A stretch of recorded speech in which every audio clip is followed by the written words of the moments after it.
Railway हमेशा से बहुत ही सतर्क रहा है, क्योंकि यह क्षेत्र हमारे सीमावर्ती क्षेत्र में आता है। हमारे आईजी साहब हैं और इनके कमांड साहब सब लोग रात दिन इस प्रयास में लगे होते हैं कि कोई वारदात नहीं हो। आप सबको पता है, पहले जम्मू में और इस क्षेत्र में एक दो वारदातें हो चुकी हैं, जिसमें सीमावर्ती इलाके से कुछ टेररिस्ट के आने की बात साबित हुई है। और इस मद्देनज़र ऐसे भी हम लोग हमेशा मुस्तैद रहते हैं, सतर्क रहते हैं। लेकिन जब ये घटना हो गई पठानकोट की, तब और एक बार पूरी व्यवस्था को चुस्त दुरुस्त करने के लिए, कहीं कोई खामी न रह गई हो, यह देखने के लिए वरीयतम स्तर से इसकी समीक्षा होनी चाहिए और उसी के मद्देनज़र मैं आया हूँ। सुरक्षा बढ़ाने का जहाँ तक संबंध है, उसमें हम लोगों ने अन्य इलाकों से बल लाकर, विशेष रूप से खासकर जो हमारे संवेदनशील क्षेत्र हैं और जिस अवधि में ज़्यादा हमारे ऊपर खतरे की आशंका है, उस अवधि में विशेष बल की व्यवस्था हम करने जा रहे हैं। इसके अतिरिक्त पहले से हमारा जो श्वान दल है, बम निरोधक दस्ता है, जितने भी लोग हमारे पैसेंजर आते हैं उन पर नज़र रखी जाती है कि वे लोग उसमें कोई ऐसा व्यक्ति न छुपा हो जो हमारे आम यात्रियों को, पैसेंजर गाड़ियों को, रेल संपत्ति को, रेल के परिचालन को किसी तरह से प्रभावित करे। तो इस तरह के हम लोग नज़र रखते हैं। लोगों को बीच बीच में हमारी सफलताएं मिली हैं, लोगों को हमने पकड़ा भी है। और इस तरफ मैं समझता हूँ मेरा आरपीएफ, यहाँ की जीआरपी और रेल प्रशासन तीनों मिलकर न सिर्फ रेलवे स्टेशन बल्कि रास्ते के ट्रैक और जितने भी पुल हैं, पुलियाँ हैं, सब पे हम नज़र रखे हुए, कहीं कोई ऐसी वारदात न कर सके जिससे कि रेल परिचालन को, रेल यात्रियों को और रेल की संपत्ति को कोई नुकसान पहुंचे। वहाँ पे बहुत मुस्तैद सुरक्षा है। बहुत पहले से एक वहाँ पे स्टैंडर्ड ऑपरेटिंग प्रोसीडियर है, एक इंफ्रास्ट्रक्चर डेवलप किया हुआ है। वहाँ पे जो भी आपने देखा होगा, आप गए होंगे अवश्य, कि किस तरह से गाड़ियाँ आती हैं, उनको रोक के उनकी तलाशी ली जाती है, तब दूसरे देश में प्रवेश करता है। तो उस तरफ हम न सिर्फ तलाशी के माध्यम से बल्कि लगातार नज़र रखने के माध्यम से ड्रग पेडलिंग के लिए, आतंकवादियों के आने के लिए, विस्फोटक के लिए, किसी ह्यूमन ट्रैफिकिंग के लिए, इन सभी तरफ हम लोग पूरी तरह मुस्तैद हैं, जागरूक हैं। समझौता के लिए खास करके समझौता या कोई समझौता है, इस तरह की जो एक क्रॉस दी बॉर्डर हमारा जो कम्युनिकेशन है, ट्रांसपोर्ट है, उसके लिए मैं कह रहा हूँ। सर, आधुनिक यंत्र कोई तैनात कर रहे हैं कि लगा रहे हैं स्टेशनों पर? आधुनिक यंत्र काफ़ी लगे हैं। सबसे पहले मैं आपके माध्यम से जानकारी देना चाहूँगा कि जितने भी यात्री हैं उनको ये जानकारी होनी चाहिए कि रेल बल में, रेल सुरक्षा बल में विशेष रूप से एक व्यवस्था की गई है कि 182 आप जहाँ भी रहें, चलती गाड़ी में या रेलवे स्टेशन पे, आप 182 पे अगर डायल करते हैं तो नियरेस्ट डिविजनल हेडक्वार्टर के कंट्रोल रूम में यह फ़ोन लैंड करता है और वहाँ से आप अगले स्टेशन पे या जिस स्टेशन पे आप हैं, आपकी सूचना के मुताबिक हमारे रेलवे सुरक्षा बल के पदाधिकारी और आरक्षी पहुँचकर आपकी जिस तरह की भी परेशानी हो उसका निराकरण करते हैं। ये तो एक हमारी व्यवस्था हो गई लोगों तक पहुँचने की। इसके अतिरिक्त जो आपने साइंटिफिक इक्विपमेंट्स की बात कही, सीसीटीवी पहले से कई स्टेशनों पे है, अमृतसर में भी जल्द ही आने वाला है और इस क्षेत्र के कई स्टेशनों पे आने वाला है। और जो हमारी मॉडर्नाइजेशन स्कीम है उसमें न सिर्फ CCTV, baggage scanner, HHMD, DFMD और इवन जो वेपर डिटेक्टर होते हैं, एक्सप्लोसिव वेपर डिटेक्टर, EVD जिसको कहते हैं, इन सब की व्यवस्था हम लोग धीरे धीरे करेंगे।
डॉक्टर बाबा साहब अंबेडकर जी का 14 अप्रैल 2015 तो लैके 14 अप्रैल 2016 तक 125वां जन्म वर्ष जोड़े गंढ असी मना रहे हैं साल में पूरे में। और उस समाजिक न्याय अधिकारता जोड़ा जिस मंत्रालय नाल मैं संबंधित हाँ वो वालों पूरे देश के डॉक्टर बाबा साहब अंबेडकर जी के जीवन और जीवन दर्शन का जो सारे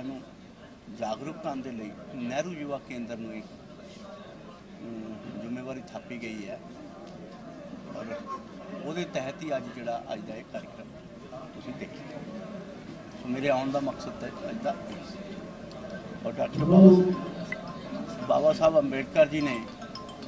उन्होंने जीवन तो जोड़ा कुछ सानू मिले सिक्ख्या मिली और उन्होंने देश के प्रति की किया है उस सारे उजागर करने लिए असीं तुहाडे सामने आए हैं। सो मेरा ख्याल तुसीं उस विचार में सारे ने सुनिया भी है और उस विचार में तुहाडे माध्यम के नाल भी लोगों तक पहुँच सके। और डॉक्टर बाबा साहब अंबेडकर जी जिन्हों ने ना सिर्फ दलितों लिए तो बहुत कुछ किया उन्होंने तो रब तो भी वड्डी जिहड़ी असीं मानते हैं पर पूरे देश के लिए उन्होंने बहुत कुछ किया है। उन्होंने अर्थशास्त्री के वाजों भी चाहे असीं उन्हें कह दीए बहुत वड्डी देन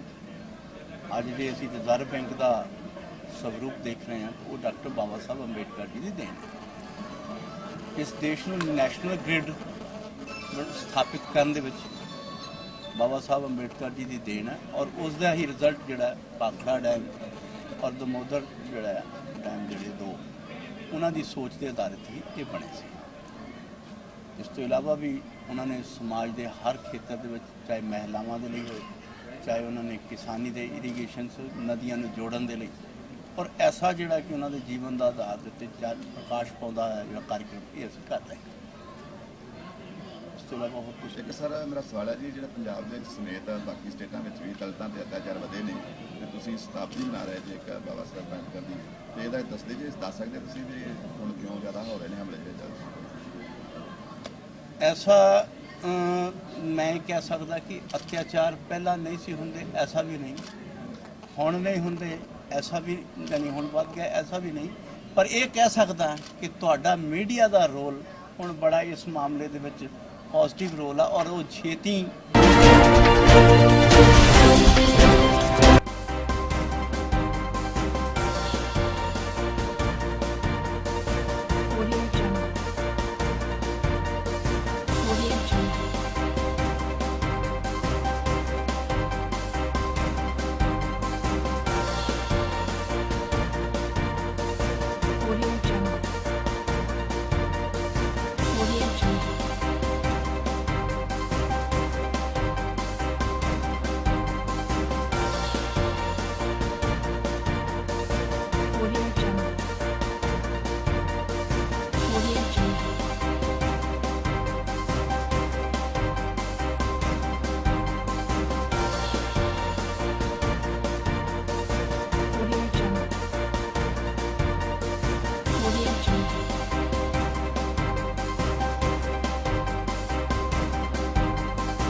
संसी हल्के दे ਜਿਹੜੇ हल्के ਦਾ मैं संगत दर्शन शुरू करना ਉਹਨੂੰ ਫਿਰ ਇੱਥੇ 2.5 ਦਿਨ ਰੱਖੀਏ मतलब कल ਨੂੰ भी करना परसों भी दोपहर तक फिर बाकी रह गए मैं फिर 2-2.5 दिन दे देंगे ताकि वो हल्के का कंप्लीट संगत दर्शन ਮਾਨ ਸਾਹਿਬ ਜਿਹੜਾ ਪਠਾਨਕੋਟ 'ਚ ਹਮਲਾ ਆਇਆ ਉਸ ਤੋਂ BSF ਦੇ ਬਾਰਡਰ ਤੇ ਹੈਗੀ ਹੈ ਲੇਕਿਨ ਤਾਰਾਂ ਵੀ ਟੁੱਟੀਆਂ ਹੋਈਆਂ ਉਹਦੀ ਸੈਕਿੰਡ ਡਿਫੈਂਸ ਲਾਈਨ ਕਹਿ ਰਹੇ ਬਣਾਈ ਜਾਏਗੀ ਕਿਆ ਹੋਰ ਭਰਤੀਆਂ ਕੀਤੀਆਂ ਜਾਣਗੀਆਂ ਔਰ ਪਠਾਨਕੋਟ ਤੋਂ ਲੈ ਕੇ ਫਿਰੋਜ਼ਪੁਰ ਤੱਕ ਜਿੱਥੋਂ ਤੱਕ ਬਾਰਡਰ ਹੋਰ ਵੀ ਉੱਥੋਂ ਤੱਕ ਸੈਕਿੰਡ ਡਿਫੈਂਸ ਲਾਈਨ ਦੀ ਹੋਰ ਭਰਤੀ ਕੀਤੀ ਜਾਏਗੀ। ਦੇਖੋ ਅੱਜ ਇਹ ਕਰਨਾ ਸੈਂਟਰਲ ਗਵਰਨਮੈਂਟ ਨਹੀਂ ਸੁਖਬੀਰ ਬਾਦਲ ਜੀ ਨੇ ਕਿਹਾ ਕਿ ਆਪਾਂ ਸੈਕਿੰਡ ਡਿਫੈਂਸ ਲਾਈਨ ਆਪਣੀ ਬਣਾਣੀ ਹੈ ਪੰਜਾਬ ਪੁਲਿਸ ਚਲੋ ਉਹ ਵੀ ਹੋਊਗਾ ਲੇਕਿਨ ਇਹਦਾ ਮੇਨ ਕੰਮ ਜਿਹੜਾ ਹੈ ਮੈਂ ਹੋਮ ਮਿਨਿਸਟਰ ਸਾਹਿਬ ਨੂੰ ਵੀ ਰਿਕੁਐਸਟ ਕੀਤੀ ਹੈ ਕਿ 2 ਇੰਸੀਡੈਂਟ ਹੋ ਗਏ ਹੈ ਇੱਥੇ ਹੋਰ ਡਿਫੈਂਸ ਮਜ਼ਬੂਤ ਕਰਨ ਦੀ ਲੋੜ ਹੈ ਤੇ ਉਹਨਾਂ ਨੇ ਕਿਹਾ ਵੀ ਠੀਕ ਹੈ ਲੇਕਿਨ ਜਦੋਂ ਹੜ੍ਹ ਆਉਂਦੇ ਨੇ ਜਿਹੜੇ ਦਰਿਆ ਨੇ ਉਹ ਤਾਰਾਂ ਟੁੱਟ ਜਾਂਦੀਆਂ ਉਸ ਤੋਂ ਬਾਅਦ ਕੁਝ ਕਰਦੇ ਨਹੀਂ ਇੱਕ ਕੋਆਰਡੀਨੇਸ਼ਨ ਨਹੀਂ ਗਾ ਮੇਰੀ ਗੱਲ ਹੈ ਨਾ ਜੀ ਇਹ ਜਿਹੜਾ ਮੇਨ ਕੰਮ ਹੈ ਇਹ ਬਾਰਡਰ BSF ਕੋਲੇ ਉਹਨਾਂ ਨੇ ਕਰਨਾ ਸੈਕਿੰਡ ਲਾਈਨ ਆਫ ਡਿਫੈਂਸ ਦੀ ਗੱਲ ਹੋ ਰਹੀ ਹੈ ਜੀ ਉਹ ਵੀ ਦੇਖਾਂਗੇ ਸੈਕਿੰਡ ਲਾਈਨ ਸਾਰੀਆਂ ਇਹ ਤਾਂ ਇਹ ਤਾਰ ਹੀ ਹੋਰ ਬਣਾਤੀ ਹੈ ਜੇ ਸੁਖਬੀਰ ਨੇ ਕਿਹਾ ਵੀ ਠੀਕ ਹੋਣਾ ਇੱਕ ਜਿਹੜੇ ਤਾਰਾਂ ਤੋਂ ਪਾਰ ਜ਼ਮੀਨਾਂ ਵਾਲੇ ਮਾਲਕ ਨੇ ਕਿਸਾਨ ਉਹ ਕਹਿੰਦੇ ਨੇ ਕਿ ਸਾਨੂੰ ਮੁਆਵਜ਼ਾ ਨਹੀਂ ਮਿਲਦਾ ਦੂਸਰਾ 20 ਮਈ ਨੂੰ ਹਾਈ ਕੋਰਟ ਨੇ ਇੱਕ ਫੈਸਲਾ ਦਿੱਤਾ ਸੀ ਕਿ ਅਵਾਰਡ ਇਹਨਾਂ ਦੇ ਨਾਮ ਕੀਤਾ ਜਾਵੇ ਕਿਸਾਨਾਂ ਦੇ ਜ਼ਮੀਨ ਦਾ ਉਹ ਵੀ ਹਜੇ ਤੱਕ ਨਹੀਂ ਹੋਇਆ। ਦੇਖੋ ਗੱਲ ਇਹ ਹੈ ਕਿ ਜਿਹੜਾ ਪੈਸਾ ਹੈ ਤਾਰ ਤੋਂ ਬਾਹਰ ਉਹ ਮਿਲਦਾ ਹੈ ਪੰਜਾਬ ਸਰਕਾਰ ਦਿੰਦੀ ਹੈ ਕਦੇ ਕੋਈ ਡਿਲੇ ਤਾਂ ਭਾਵੇਂ ਹੋਏ ਪਤਾ ਕਰ ਲਾਂਗੇ ਲੇਕਿਨ ਸਾਡਾ ਫੈਸਲਾ ਇਹ ਹੈ ਕਿ ਉਹਨੂੰ ਦੇ ਲੇਕਿਨ ਸੈਂਟਰ ਚੋਂ ਤੁਹਾਡੀ ਗਵਰਨਮੈਂਟ ਆ ਗਈ ਆ ਭਾਈਵਾਲ ਗਵਰਨਮੈਂਟ ਆ ਕਿਆ ਉਹ ਸੈਂਟਰ ਕੋਲੋਂ ਉਹਨਾਂ ਦਵਾਇਆ ਜਾਏਗਾ ਹੋਰ ਨਹੀਂ ਅਸੀਂ ਦੇ ਰਹੇ ਹਾਂ ਸੈਂਟਰ ਦੇ ਰਹੇ ਅਸੀਂ ਦੇ ਰਹੇ ਅਸੀਂ ਦੇ ਰਹੇ ਪਹਿਲਾਂ ਇੱਕ ਦਫਾ ਸੈਂਟਰ ਨੇ ਦਿੱਤਾ ਸੀ ਫਿਰ ਨਹੀਂ ਦਿੱਤਾ ਤੇ ਅਸੀਂ ਸ਼ੁਰੂ ਕਰਤਾ ਜਿਹੜਾ ਅਵਾਰਡ ਦੀ ਗੱਲ ਆ ਅਵਾਰਡ ਨਹੀਂ ਕੀਤਾ ਜਾ ਰਿਹਾ ਹਾਈ ਕੋਰਟ ਦੇ ਆਰਡਰ ਤੋਂ ਬਾਅਦ ਅਵਾਰਡ ਕਾਹਦਾ ਜਿਹੜੀ ਜ਼ਮੀਨ ਦੀ ਜਿਹੜੀ ਅਵਾਰਡ ਨਹੀਂ ਉਹਨਾਂ ਦਾ ਹੋਇਆ ਹਾਈ ਕੋਰਟ ਨੇ ਆਰਡਰ ਵੀ ਕੀਤਾ ਨਹੀਂ ਅਵਾਰਡ ਕੀ ਤੇ ਜ਼ਮੀਨ ਉਹਨਾਂ ਦੇ ਨਾਮ ਉਹਨਾਂ ਦੇ ਨਾਂ ਹੀ ਹੋਣੀ ਹੈ ਹੋਰ ਉਹਨਾਂ ਦੇ ਨਾਂ ਜਿਹੜੀ ਤਾਰਾਂ ਜਿਹੜੇ ਤਾਰਾਂ ਤੋਂ ਅੱਗੇ ਮਾਲਕ ਹੀ ਨੇ ਜਿਹੜੀ ਤਾਰਾਂ ਵਾਲੀ ਜਗ੍ਹਾ ਜਿਹੜੀ ਮਲੀ ਆ BSF ਦੇ ਕਬਜ਼ੇ ਦਾ ਜਿਹੜੀ ਪਤਾ ਕਰੋ ਜੀ ਸਰ ਉਹ ਪਿਆ ਮਿਨਿਸਟਰੀ ਦੇ ਵਿੱਚ ਪਿਆ 11 ਫੁੱਟ ਰਿਕੁਆਇਰ ਹੋਣੀ ਹੈ ਸਰ ਹਜੇ ਉਹ ਡਿਸਾਈਡ ਕਰ ਰਹੇ ਗਵਰਨਮੈਂਟ ਤੁਸੀਂ ਤੁਹਾਡਾ ਧੰਨਵਾਦ ਤੁਸੀਂ ਮੈਨੂੰ ਇਹਦਾ ਚਾਹ ਦਿਆ ਕੇਸ ਬਣਾ ਕੇ ਭੇਜੋ। ਬਾਦਲ ਸਾਹਿਬ ਆਮ ਆਦਮੀ ਪਾਰਟੀ ਨੇ ਕਿਹਾ ਜੀ ਕਿ ਜਿਹੜਾ ਹਮਲਾ ਆਇਆ ਉਹਦੇ ਵਾਸਤੇ ਸੁਖਬੀਰ ਬਾਦਲ ਜਿਹੜੇ ਹੋਮ ਮਿਨਿਸਟਰ ਰਿਸਪੌਂਸਿਬਲ ਨੇ ਪੂਰਾ ਇਹਦੇ ਵਾਸਤੇ ਆਮ ਆਦਮੀ ਪਾਰਟੀ ਨੇ ਕਿਹਾ ਉਹ ਤਾਂ ਆਖਣਗੇ ਵੀ ਹਮਲਾ ਬੜੀ ਸੁਖਬੀਰ ਸੀ ਇਹਦਾ ਕੀ ਇਲਾਜ ਹੈ ਕੋਈ ਤੁਹਾਨੂੰ ਲੱਗਦਾ ਵੀ ਸੁਖਬੀਰ ਕਾ ਜ਼ਿੰਮੇਵਾਰੀ ਐਵੇਂ ਸਵਾਲ ਉਹ ਪੁੱਛੋ ਜੀ ਦੇ ਕੋਈ ਜਾਨ ਹੋਵੇ ਤੰਤ ਹੋਵੇ ਇਹ ਪਾਰਟੀਆਂ ਦੀ ਉਨਾਹਤ ਬਣ ਗਈ ਕਿਉਂਕਿ ਤੁਸੀਂ ਅਖਬਾਰ 'ਚ ਲਿਖਦੇ ਕਿ ਜਿਹਦੇ ਕੋਈ ਸਿਰ ਪੈਰ ਵੀ ਨਹੀਂ ਸਵਾਲ ਦਾ ਉਹ ਤੁਸੀਂ ਕਰਦੇ ਸਰ ਰਾਮੂਵਾਲੀਆ ਨੇ ਹਰਿਆਣਾ ਦੇ ਵਿੱਚ ਕਿਹਾ ਕਿ 25 ਲੱਖ ਰੁਪਏ ਮੁਆਵਜ਼ਾ ਆਰਥਿਕ ਮਦਦ ਜਿਹੜੀ ਹੈ ਸ਼ਹੀਦਾਂ ਨੂੰ ਉਹ ਬੜੀ ਘੱਟ ਹੈ ਪੰਜਾਬ ਸਰਕਾਰ ਵੀ 25 ਲੱਖ ਦੇ ਰਹੀ ਹੈ ਤੇ ਇਹਦੇ ਬਾਰੇ ਕੀ ਕਹੋਗੇ। ਦੇਖੋ ਪਹਿਲੀ ਦਫਾ ਇਹ ਹੋਇਆ ਕਿ 25 ਲੱਖ ਰੁਪਏ ਉਹਨਾਂ ਦੇ ਬੱਚਿਆਂ ਨੂੰ ਨੌਕਰੀ ਦਿੱਤੀ ਹੈ ਲਿਮਿਟ ਤਾਂ ਕੋਈ ਹੈ ਹੀ ਨਹੀਂ ਸ਼ਹੀਦ ਕੋਈ ਪੈਸੇ ਵਾਸਤੇ ਜਾਂ ਕੋਈ ਇਹ ਜਿਹੀਆਂ ਗੱਲਾਂ ਵਾਸਤੇ ਨਹੀਂ ਇਹ ਤਾਂ ਉਹਨਾਂ ਦੇ ਸਤਿਕਾਰ ਵਜੋਂ ਹੈ ਸ਼ਹੀਦਾਂ ਦੀ ਕੋਈ ਕੀਮਤ ਹੁੰਦੀ ਹੈ ਮੁਲਕ ਦੇ ਸਭ ਤੋਂ ਮਤਲਬ ਉਹਨਾਂ ਨੇ ਮੁਲਕ ਵਾਸਤੇ ਜਾਨਾਂ ਦਿੱਤੀਆਂ ਮੈਂ ਉਹਨਾਂ ਦੇ ਘਰ ਵੀ ਜਾ ਕੇ ਆਇਆ ਸਾਰੇ ਦੋਵਾਂ ਦੇ ਤੀਜਾ ਜਿਹੜਾ ਸਿਵਲੀਅਨ ਡੈਥ ਹੋਈ ਉਹਦੇ ਘਰੇ ਵੀ ਜਾ ਕੇ ਆਇਆ ਔਰ ਉਹਨਾਂ ਦੇ ਪਰਿਵਾਰਾਂ ਨੂੰ ਇੱਕ ਨੌਕਰੀ ਵੀ ਦੇਈ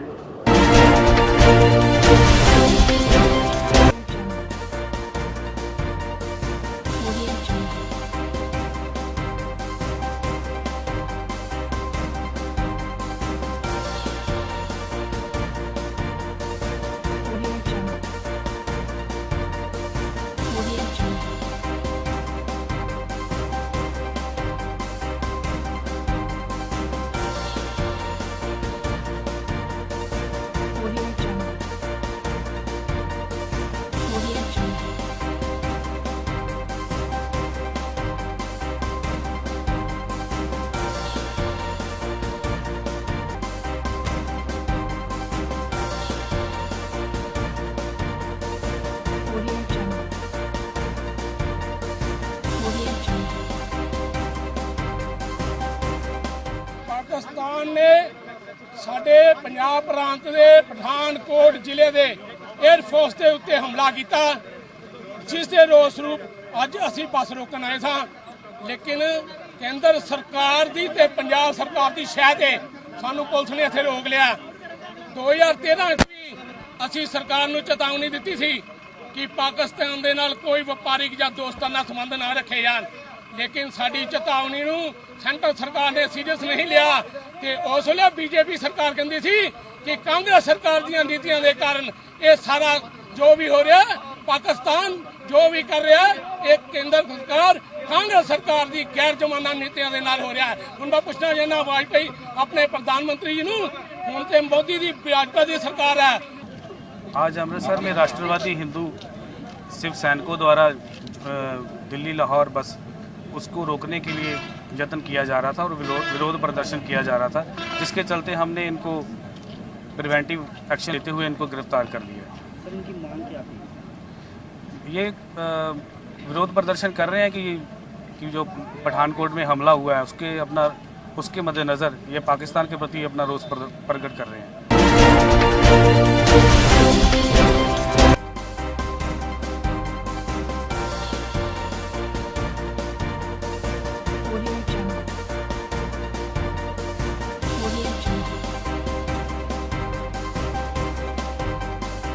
यहाँ यह होती है कि जो वार्ड से लेके जाते वहाँ पैसा डालो, यहाँ ये करते गरीब लोगों को परेशान, और यहाँ बोलते इतना सा नाश्ता लेता कोई गरीब इंसान है, नाश्ता आने का उनका घर से पोहा और चाय और बरबट्टी, और वो कोई को मिलता है कोई को नहीं मिलता। वो बोलते कि सबके परिवार के लिए थोड़ी लाते, बोले हम तो पेशेंट को भी नहीं देते ना बरोबर, उनको भी नहीं मिलता। और क्या बोलते वो पैसा भी लेते बार बार, ये यहाँ से वहाँ लाना है, रिक्शे में लाते, रिक्शा कहाँ लाते, वो गुड़गुड़ी महिलाओं को लड्डू भी दिया जाता है, कुछ भी नहीं मिलता, लड्डू पड्डू कुछ भी नहीं मिलता, लड्डू नहीं कुछ नहीं। और यहाँ जाओ जहाँ जाओ वहाँ पैसे का बाजार, पैसे मांगते। कौन मांगते हैं पैसे? यहाँ के नर्स लोग, सिस्टर लोग, जो काम वाली बाई वार्ड बाई है, ये लोग पैसे मांगते। क्यों नहीं मांगते? ये पेटी में डालो, क्यों डालो पेटी में? मांगते रहे तो क्या मांगते हैं, तुमको क्या मालूम है? बेड नहीं रहता है, 3 बेड यानी इधर से उधर करते हैं। तो उसमें उन्होंने बोला है कि पेशेंट को जो लड्डू दिया जाता है तो वो नहीं दिया जाता, ऐसा उनका कंप्लेंट है। तो हर एक पेशेंट को हम लड्डू देने की कोशिश करते हैं, और कुछ रिलेटिव जो है वो घर से डिब्बा लाते हैं, तो उनके वो नहीं लेना चाहते हैं, तो फिर भी हम उनको बोलते हैं कि तुम्हारा डब्बा आने तक तुम डाइट ले लो ये, हाँ। और रहा सवाल लड्डू का, तो हम हाई प्रोटीन डाइट बोलते हैं उसको, और हम ज़्यादातर लोगों को देते हैं। और जो एनीमिक पेशेंट रहते हैं तो उनके लिए तो हम पेपर में भी लिखते हैं कि इनको हाई प्रोटीन डाइट देना है, और लड्डू बिल्कुल देते हैं। और इसका पूरा मॉनिटरिंग हमारे आरएमओ मैडम, हमारे एचओडी ऑफ पीडियाट्रिक्स, ऐसे सभी लोग मिलके करते हैं। मेट्रन मैडम हैं हमारे, और हमारे आहार तज्ञ डाइटिशियन हैं, वो खुद करते हैं। और जो यहाँ की मेन अधिकारी सीमा पारवे, तो उनसे हमें आश्वासन ये मिला है कि हमने जो माहिती दिया था अन्य के ऊपर में कि भाई जो पोषण होता है, जो पोषण इन्हें मिलना चाहिए महिलाओं को, तो वो मिलता नहीं। उसके अंदर में जिस तरीके से सुबह के नाश्ते से लेके शाम के खाने तक का, तो उसमें सुबह के चाय और उपमा, और दोपहर के समय में रोटी सब्जी चावल और दाल, और 4 बजे के नाश्ते में चाय और एक लाडू, सेंगदाने के लाडू, और फिर रात के समय के शाम के समय के खाने में भी रोटी सब्जी चावल। तो ये इसमें से रोटी हमारी जितनी भी क्या बोलते से महिला है, जो पीड़ित महिला है, उनको रोटी नहीं मिलती है, ऊपर से लाडू नहीं मिलता है, और ब्रेड जो है ब्रेड मिलना चाहिए था, वो ब्रेड भी नहीं मिलता है। अभी हमने जब ऊपर में जाकर निवेदन दिया और पूछताछ किया, तो उस समय में मैडम भी थोड़ा सा हिचकिचा रही थी, उनको भी लग रहा था कि भाई क्या चल रहा है क्या नहीं हो रहा है। तो हमने डायरेक्ट पूछा कि भाई अगर हमने 5 रुपये अगर एक लाडू का हिसाब लगाया, तो हमने 5 रुपये का भी हिसाब नहीं लगाया, सिर्फ 2 रुपये का हिसाब लगाया हम एकता स्वतंत्र सेना की तरफ से, कि भाई 2 रुपये का ही लाडू का हिसाब लगाया जाए। तो मैंने 2 रुपये के जब लाडू का हिसाब लगाया, तो 2 रुपये के हिसाब से एक दिन का 200 रुपये होता है 100 जन के हिसाब से, और क्या पूरे महीने का होता है 6,000 रुपये, तो पूरे साल का होता है 72,000 रुपये। तो ये 72,000 का जो करप्शन हो रहा है, ये पैसा कहाँ जा रहा है करके जब हमने मैडम से पूछा, तो मैडम के कहने कोई जवाब नहीं था। तो वो बोले थे ठीक है ऐसा कुछ नहीं होता है, बोले ऐसे ये नहीं होता है, बोले तो माहिती की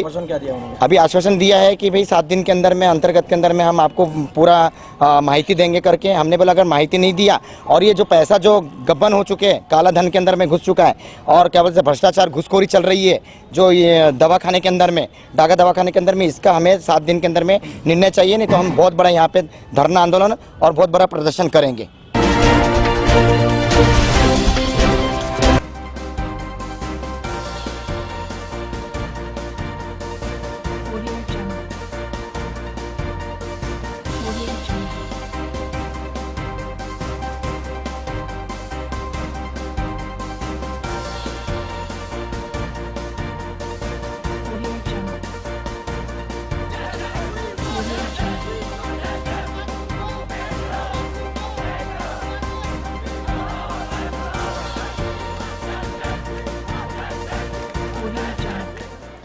ये गन्ना गट्टी ऐसे हुआ, यहाँ मतलब यहाँ बिजनेस का काम कर रहे हैं, शाल शूल का काम कर रहे हैं हमारे आदमी हैं।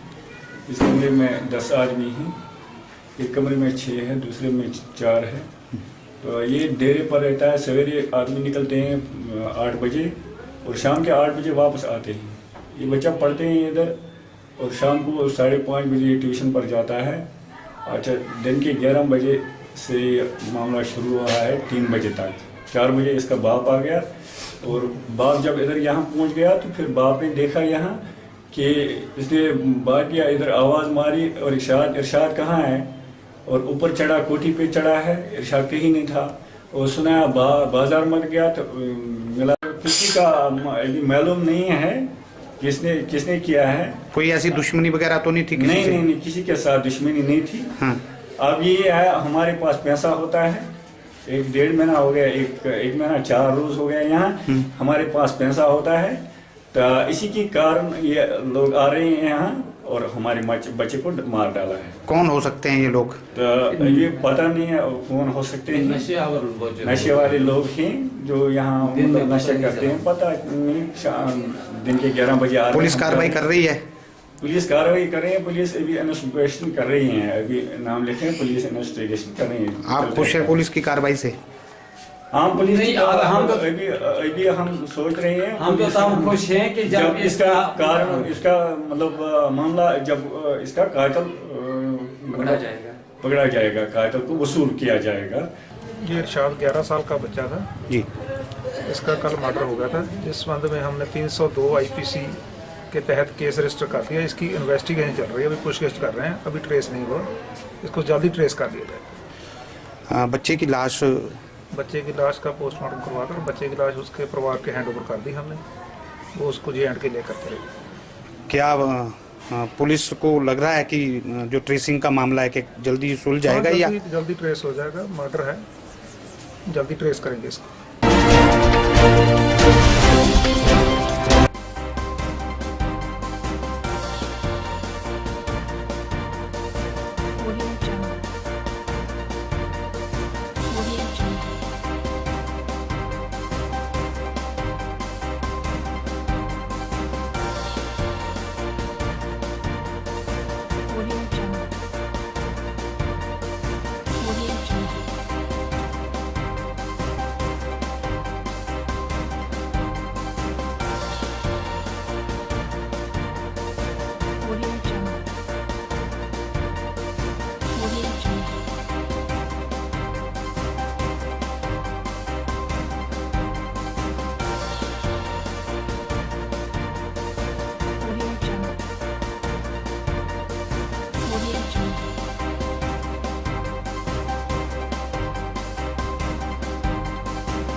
बिजनेस इस बार काफ़ी अच्छा होगा, न सिर्फ हमको, नवी मुंबई के हर बिल्डर को जिसने इसमें पार्टिसिपेट किया है जी, क्योंकि अपने आप में एयरपोर्ट के सब क्लियरेंस आने की वजह से जी, और infrastructure day by day better होने की वजह से, और रिसेंटली जो 1 वीक बिफोर CM साहब ने भी जो अनाउंसमेंट की है सी लिंक का, उन सब चीज़ों को मद्देनजर रखते हुए अपने आप में नवी मुंबई पहले से काफ़ी डिमांड में लगा हुआ है और इन सब चीज़ों की वजह से इस साल की एग्जीबिशन काफ़ी फ्रूटफुल रहेगी बिल्डर्स के लिए भी और बायर्स के लिए भी, क्योंकि बायर्स को भी इस एग्जीबिशन में एक ही प्लेटफॉर्म पे काफ़ी सारे प्रोजेक्ट देखने को मिलेंगे। और जहाँ तक बात है हमारे एग्जीबिशन के पवेलियन की, तो लास्ट कुछ सालों से हमने वर्ल्ड के डिफरेंट स्ट्रक्चर्स को यहाँ पर 4 डेज़ के लिए हम लोग बनाने की कोशिश करते हैं उनके जैसा ही, कि लोगों को पता चले कि किस टाइप की इंटरनेशनल लाइफस्टाइल हम दे सकते हैं। अगर हम 4 दिनों के लिए 8 दिनों के अंदर इतने सुंदर स्ट्रक्चर्स बना सकते हैं तो हमारा एम क्या है, हम प्रोजेक्ट्स में किस तरीके की एमिनिटीज़ और किस तरीके को लाइफस्टाइल हम बता रहे हैं कि हम Sai world city Panvel launch किए हैं, साई वर्ल्ड एम्पायर खारगर में हमने न्यू लॉन्च किया है, साई वर्ल्ड रिट्रीट लोनावाला में हमारी विलास स्कीम आ रही है, तो जो हम बता रहे हैं वो हम किस प्रकार से दे पाएंगे। तो ये उसकी एक छोटी सी झलक है जो हमने यहाँ पर क्रिएट की है। लास्ट ईयर हमने बाली फ्लोटिंग कबानास बनाए थे और उसके लास्ट ईयर हमने रोम का कोलिजियम बनाया था यहाँ पर, जिसके लिए काफ़ी सारी भीड़ उमड़ी थी। और इस बार भी हमने खजान कैथेड्रल बनाया है। ये रशिया के सेंट पीटर्सबर्ग की जो पार्लियामेंट है उसका एक आउटसाइड का जो फसाड है उसका स्ट्रक्चर है, तो ये हमने उस बार उसको डिज़ाइन किया है। और ऑलरेडी मॉर्निंग से मैं जब आ रहा था एंट्री लिया था तो तभी से ही मैंने देखा कि काफ़ी सारे लोग यहाँ पूछते हुए आ रहे हैं कि पैराडाइज का पवेलियन क्या है। और